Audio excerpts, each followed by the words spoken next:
नमस्कार मित्रांनो, स्वागत आहे तुमचं पुन्हा एकदा आपल्या एका मराठी यूट्यूब चॅनलवर.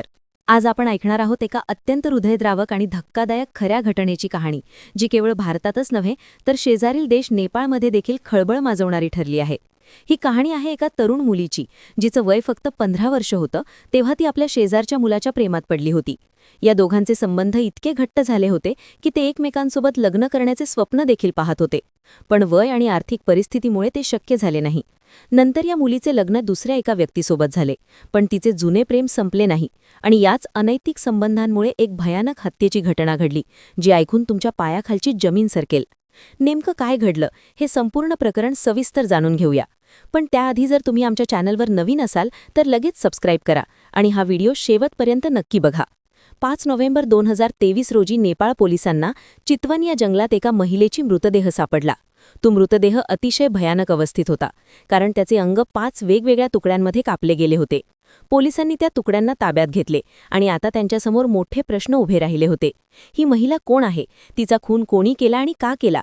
यापेक्षा मोठा प्रश्न होता की ही महिला भारतातील आहे तरी तिची हत्या आणि मृतदेह नेपाळमध्ये कसा पोहोचला? पोलिसांनी त्या मृतदेहाला पोस्टमॉर्टमसाठी पाठवले आणि आरोपीचा शोध सुरू केला. ज्या पोत्यामध्ये मृतदेह ठेवला होता तो पोता भारतातील बिहार राज्यातील एका छोट्या गावातील होता. नेपाळ पोलीस त्या गावाकडे निघाले.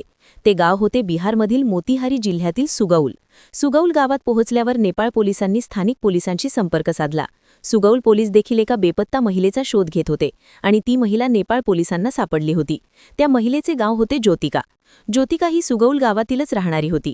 आता दोन्ही देशांच्या पोलिसांसमोर एकच प्रश्न होता की ज्योतिकाची हत्या का झाली आणि ती कोणी केली? सुगौल पोलीस स्टेशनमध्ये ज्योतिकाच्या आईने तक्रार दाखल केली होती की गेल्या 2-3 दिवसांपासून ती बेपत्ता आहे. जेव्हा आई तिला फोन करते तेव्हा फोन बंद येतो आणि जावयाला विचारले तर तो टाळाटाळ करतो. शेवटी आईने पोलिसांत मिसिंग कंप्लेंट दाखल केली. पोलिसांना शंका होती ती ज्योतिकाच्या नवऱ्यावर, कारण तो बायकोबद्दल विचारल्यावर वेगळेच बहाणे करत होता. पोलिसांनी ज्योतिकाच्या नवऱ्याला अटक केली. त्याचे नाव होते अमित कुमार हा एक मजूर होता आणि ज्योतिका ही घरगुती महिला होती. जेव्हा पोलिसांनी अमित कुमारवर दबाव आणला आणि विचारपूस केली तेव्हा त्याने गुन्हा कबूल केला की त्यानेच आपल्या बायकोची निर्घृण हत्या केली आहे. पण जे कारण त्याने सांगितले ते ऐकून पोलीस देखील हादरले. ही घटना आजपासून 7-8 वर्षांपूर्वी सुरू झाली होती. ज्योतिका तेव्हा फक्त 15 वर्षांची होती आणि ती आपल्या शेजारच्या एका मुलासोबत प्रेम संबंधात अडकली होती. ज्योतिका आणि तो मुलगा दोघे एकाच शाळेत शिकत होते. त्यांची घरे एकमेकांच्या जवळ होती, त्यामुळे ते नेहमी संपर्कात राहत होते. दोघे शाळेच्या नावाने घराबाहेर पडत, पण जास्त वेळ शाळेत जात नसत. ते एकमेकांसोबत बाहेर फिरत आणि वेळ घालवत. त्यांची मैत्री हळूहळू प्रेमात रूपांतरित झाली. दोघांना एकमेकांसोबत लग्न करायचे होते, पण दोघांची आर्थिक परिस्थिती अत्यंत खराब होती, त्यामुळे लग्न शक्य झाले नाही. शेवटी सन 2019 मध्ये ज्योतिकाचे लग्न तिच्या कुटुंबियांनी एका मजूर व्यक्तीसोबत लावून दिले. अमित कुमार हा दिसायला ठीकठाक होता, पण घरचा गरीब होता आणि तो दिहाडी मजुरी करत होता. काही दिवस गावात काम करायचा, पण काम नसल्यास तो पुणे-मुंबईसारख्या ठिकाणी जाऊन काम करत असे. लग्नानंतर पहिल्या वर्षी दोघांचा संसार चांगला चालला होता. त्यांना कोणतीही कमतरता नव्हती. सन 2020 मध्ये त्यांना एक गोंडस मुलगी झाली. मुलगी झाल्यानंतर काही दिवसांनी अमित कुमार आपल्या बायकोला माहेरी सोडून कामासाठी पुण्याला गेला. तो काही महिने तिथे राहणार होता. ज्योतिका माहेरी गेल्यामुळे ती आपल्या जुन्या प्रियकराला पुन्हा भेटू लागली. दोघे एकमेकांच्या संपर्कात आले आणि त्यांचे अनैतिक संबंध सुरू झाले. ज्योतिकाला आपल्या नवऱ्यापेक्षा जास्त आपल्या जुन्या प्रियकराकडे ओढ लागली होती. तिला नवऱ्याची किंमत राहिली नव्हती, कारण तो 4-5 महिने दूर राहत होता. 4-5 महिन्यांनंतर अमित कुमार कामावरून परत घरी आला आणि ज्योतिकाला आपल्या घरी घेऊन गेला. पण ज्योतिका आता पूर्णपणे बदलली होती. ती इंस्टाग्राम आणि फेसबुकवर व्हिडिओ अपलोड करत होती, ज्यामुळे तिचा नवऱ्याला आणि सासरच्या लोकांना अजिबात आवडत नव्हते. ती कोणाचेच ऐकत नव्हती. काही दिवसांनी अमित कुमारला ज्योतिकाचा स्वभाव बदलल्यासारखा वाटू लागला. ती जास्त वेळ मोबाईलवर राहत होती, त्यामुळे त्याला शंका आली की तिचे कोणाशी तरी प्रेम संबंध चालू आहेत. जेव्हा त्याने बायकोचा मोबाईल तपासला तेव्हा त्यात शुभम नावाच्या व्यक्तीशी ज्योतिकाची चॅटिंग दिसली. दोघे नवरा बायकोसारखे बोलत होते. ज्योतिकाने शुभमला अनेक अनुचित फोटो पाठवले होते. हे पाहून अमित कुमारचा राग अनावर झाला आणि त्याने ज्योतिकाला बेदम मारहाण केली. मारहाण इतकी भयंकर होती की ज्योतिकाची हालत गंभीर झाली होती. तरीही अमित थांबला नाही. ती घटना होती 30 ऑक्टोबर 2023च्या रात्रीची. अमित कुमारने आपल्या बायकोची लोखंडी रॉडने निर्घृण हत्या केली. हत्या केल्यानंतर तो शांत झाला नाही. त्याने बायकोचे शरीर 5 तुकड्यांमध्ये कापले आणि एका मोठ्या पोत्यामध्ये भरले. त्याच रात्री त्याने त्या पोत्याला गाडीला बांधले आणि आपल्या छोट्या मुलीला सोबत घेतले.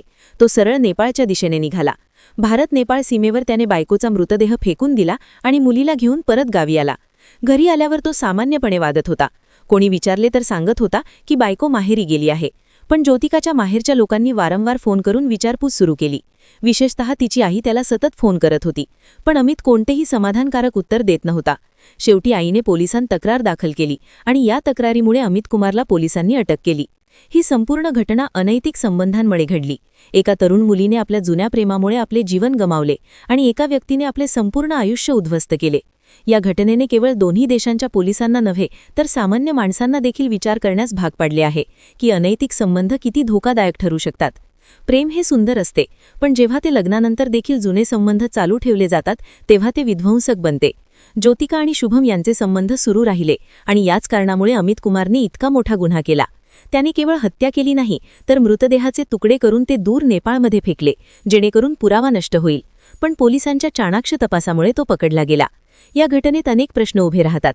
पहिला प्रश्न म्हणजे 15 वर्षांच्या मुलीला लग्न लावणे योग्य आहे का? ज्योतिकाच्या कुटुंबियांना तिच्या 3 बहिणी आणि 2 भावांमुळे लवकर लग्न करावेसे वाटले, पण यामुळे तिचे जीवन बिघडले. दुसरा प्रश्न म्हणजे दूर राहणाऱ्या नवऱ्यामुळे बायको एकाकी होते आणि जुने संबंध पुन्हा जिवंत होतात. तिसरा प्रश्न म्हणजे सोशल मीडियाचा अतिरेक, जो युवकांना चुकीच्या मार्गाने नेतो. ज्योतिका इंस्टाग्रामवर व्हिडिओ टाकत होती, ज्यामुळे तिचा स्वभाव बदलला. चौथा प्रश्न म्हणजे रागाच्या भरात केलेली हत्या आणि नंतर मृतदेहाचे तुकडे करणे हे किती क्रूर आहे. अमित कुमारने हे सर्व केले कारण त्याला विश्वासघात सहन झाला नाही. या कहाणीतून आपण शिकू शकतो की लग्न ही जबाबदारी आहे. एकदा लग्न झाले की जुने प्रेमसंबंध संपवणे आवश्यक आहे, अन्यथा त्याचे परिणाम भयंकर असू शकतात. ज्योतिका ही एक साधी घरगुती महिला होती, पण तिच्या चुकीच्या निर्णयांमुळे तिचे जीवन संपले. अमित कुमार हा मजूर होता जो आपल्या कुटुंबासाठी राबत होता, पण एका रात्रीच्या रागात त्याने सर्व काही गमावले. आता त्याला तुरुंगवास भोगावा लागेल आणि त्याची छोटी मुलगी आईविना वाढेल. ही घटना नेपाळ आणि भारत दोन्ही देशांसाठी धक्कादायक होती, कारण सीमेवर अशी क्रूर घटना घडली. पोलिसांनी दोन्ही देशांच्या सहकार्याने तपास केला आणि गुन्हेगाराला न्यायाच्या कथडीत उभे राहिले. मित्रांनो, या प्रकारच्या घटना वारंवार घडतात, पण आपण त्यापासून शिकले पाहिजे. प्रेमात पडणे चांगले आहे, पण लग्न झाल्यावर कुटुंबाची जबाबदारी ओळखणे गरजेचे आहे. अनैतिक संबंध टाळणे हे प्रत्येकाचे कर्तव्य आहे. जर तुम्हाला या घटनेतून काही शिकायचे असेल तर तुमच्या कुटुंबियांशी खुल्या मनाने बोलणे आणि समस्यांचे निराकरण करणे हेच योग्य आहे. या कहाणीबद्दल तुम्हाला काय वाटते ते कमेंटमध्ये नक्की सांगा. हा व्हिडिओ आवडला असेल तर लाईक करा, चॅनलला सबस्क्राईब करा आणि बेल आयकॉन दाबा, जेणेकरून अशाच सत्य घटनांच्या व्हिडिओ तुम्हाला मिळत राहतील. भेटूया पुन्हा एकदा अशाच धक्कादायक सत्य घटनेसोबत.